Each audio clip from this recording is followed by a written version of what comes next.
Olha, que o Pablo Marçal é o maior atleta político da história recente, isso ninguém tem nenhuma dúvida. Agora, muito se fala em campanha presidencial que daqui a 2 anos, em 2026. E eu quero trazer uma reflexão aqui com você para saber se você concorda ou discorda desse ponto de vista. A campanha política, como está acontecendo agora em São Paulo, não é propriamente uma campanha para saber quem tem os melhores projetos para São Paulo. É uma disputa de narrativa. Mas uma coisa é fato, o Pablo Marçal está colocando tanto holofote e tanta projeção para essa campanha municipal de São Paulo, que ele já está numa disputa ganha-ganha. Qual que é a reflexão aqui? Se o Pablo Marçal eventualmente for tirado dessa disputa, que eu penso que só assim que ele vai perder essa disputa por São Paulo, ele vai ganhar da mesma forma, porque ele já ganhou uma projeção nacional. O Brasil inteiro está falando da campanha do Pablo Marçal. Pessoas que não são ligadas à política estão vendo o nome Pablo Marçal, estão vendo cortes, repostagem quase que ao infinito nas redes sociais. E aí está sendo sugerido a possibilidade de Pablo Marçal para 2026. Olha, eu penso que o Pablo Marçal está agindo exatamente com essa intenção. Tanto é que não é à toa que ele está promovendo a campanha ganha-ganha.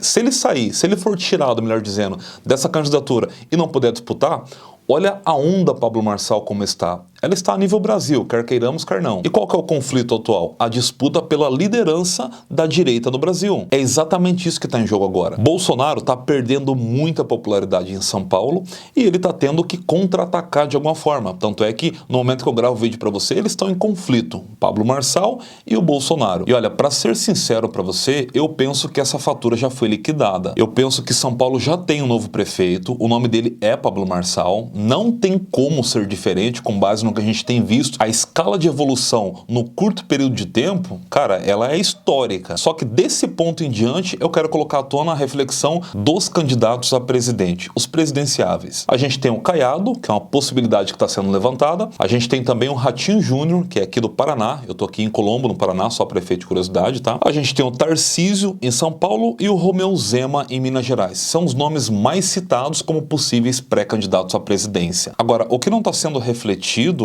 é em relação aos últimos presidentes. Qual que foi o último presidente que foi governador de São Paulo? Olha, se eu não me engano, foi Jânio Quadros, ainda na época da ditadura militar. Depois da era militar, tivemos Fernando Collor de Mello, tivemos Fernando Henrique Cardoso, e aí os 2 períodos de Lula, depois Dilma, e depois Bolsonaro, agora Lula novamente. Então assim, o que a história diz pra gente? Governadores de estado geralmente não têm tanta projeção quanto se espera, quanto se imagina nesse cenário atual. Porque falam-se no nome de alguns governadores como se fossem os mais projetáveis para a presidência. Eu não vejo dessa forma e vou te dizer aqui por quê. O presidente da República, ele tem atualmente 39 ministérios. Esses ministérios são nomes de confiança do presidente da República para lançamento presidencial. Da onde que veio a Dilma Rousseff? De um ministério. De onde que surgiu o Tarcísio? De um ministério. Então assim, a cúpula presidencial para possíveis novos nomes para substituir o Lula já está nos ministérios dele. Eu não penso que o Lula vai escolher o nome por conta de popularidade governamental, de um governo de um estado, entendeu? Por quê? Porque o ministério tem abrangência nacional. Aqui é que tá. O governo de estado, por melhor que ele seja, por mais popular que ele seja, ele está concentrado no estado. O ministério, por exemplo, das cidades, que atua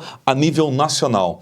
Quem que você acha que tem mais projeção e quem que você acha que tem um endossamento melhor perante um presidente? Um ministro da presidência ou um governo de estado? É que tá. Essa conta as pessoas não estão fazendo. E além desses 39 ministérios que possivelmente o presidente vai escolher um nome para substituí-lo, nós temos ainda a Câmara dos Deputados e o Senado Federal. Na Câmara dos Deputados, a gente tem 514 deputados que com toda certeza querem ser presidentes também. No Senado Federal, a gente tem um cenário igual. A diferença é que no Senado a gente tem 51 senadores. Toda essa safra de legislativo também querem uma disputa presidencial. Jair Bolsonaro saiu da onde? Deputado federal. Luiz Inácio Lula da Silva, ele já foi governador? Nunca foi. Ele foi deputado federal por São Paulo, se eu não me engano, em 1963, com uma votação histórica. E de lá, ele já se projetou para o cenário presidencial. Eu não estou dizendo que o Pablo Marçal, uma vez assumindo a prefeitura de São Paulo, ele não vai ter possibilidades como presidenciável. Mas o jogo presidencial, ele é muito mais embaixo. Por enquanto, a gente está com o holofote no Marçal por conta de uma candidatura muito atípica,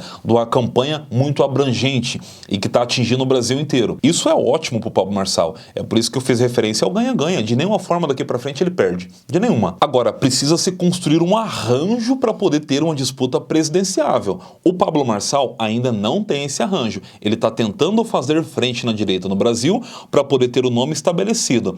E as pessoas fazem muita conexão entre ser de direita e ser rico. Conexão essa que eu não concordo plenamente, até porque o Bolsonaro ele alimentou por muito tempo a direita aqui no Brasil, mesmo tendo apenas o viés ideológico de direita e não propriamente uma riqueza para chamar de sua, como o fenômeno Pablo Marçal tem.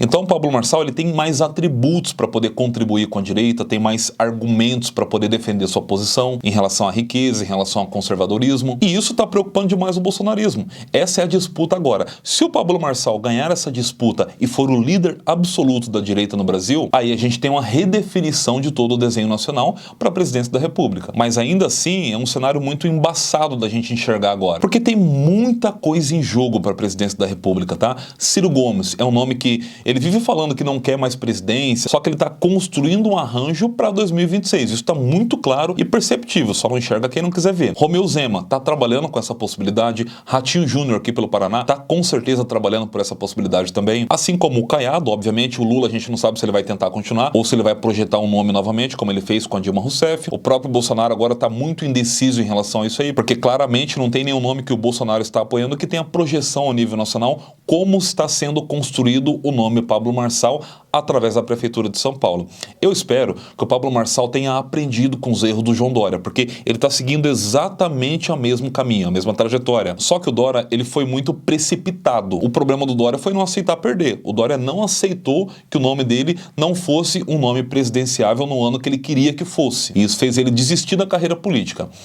Eu acho que o que o Dória fez foi um suicídio absoluto em relação à carreira dele. Ele estava numa ascensão muito grande e acabou se precipitando. Todo mundo que está vislumbrando o que o João Dória vislumbrava, que é o caso agora do Pablo Marçal, precisa ter equilíbrio em relação a essa trajetória, porque não é brincadeira. Muita coisa vai acontecer daqui até lá, mas eu penso que a gente está construindo um nome muito forte para 2026, que esse nome chama-se Pablo Marçal. E agora eu queria pedir a sua opinião. Fiz uma reflexão aqui em relação a quem eu acho que tem mais probabilidade de ser presidente. Eu acredito muito em deputados federais, senadores e ministros. Os governadores de estado, para mim, eles vêm numa terceira escala. Não propriamente com base nas suas popularidades, mas com base em projeções nacionais, que geralmente ministros têm, a Câmara dos Deputados, através dos deputados federais, também propõem, porque o cenário ali, o debate ali é sempre a nível nacional, e também senadores. Agora, eu queria saber a tua opinião nesse sentido. Quem que você acha que tem mais probabilidade de ser um presidenciável em 2026 com mais relevância? Algum dos governadores que eu citei aqui, algum ministro, com o endosso presidencial, obviamente, ou deputados e senadores? O histórico recente da história de presidenciáveis mostra pra gente que deputados federais é o caminho mais lógico para a presidência da República, com base em todo um contexto de arranjo de apoio. E para finalizar, eu quero dizer que eu fico muito feliz com a onda Pablo Marçal, fico muito animado, muito enérgico com tudo isso. Eu espero de verdade que o Pablo Marçal possa assumir a Prefeitura de São Paulo, porque a questão aqui não é nem se ele vai ganhar ou não vai ganhar. A questão é, a justiça vai permitir que ele se torne prefeito de São Paulo? Porque assim, eu não preciso nem citar a pesquisa aqui para vocês mais. Todo mundo já sabe. Pablo Marçal é o próximo prefeito de São Paulo. A questão é, ele vai ser barrado ou ele vai conseguir assumir esse mandato? Nesse vídeo é isso. Se você se identifica com esse tipo de conteúdo, a sua inscrição aqui é muito bem-vinda e a gente se vê no próximo vídeo. Até lá.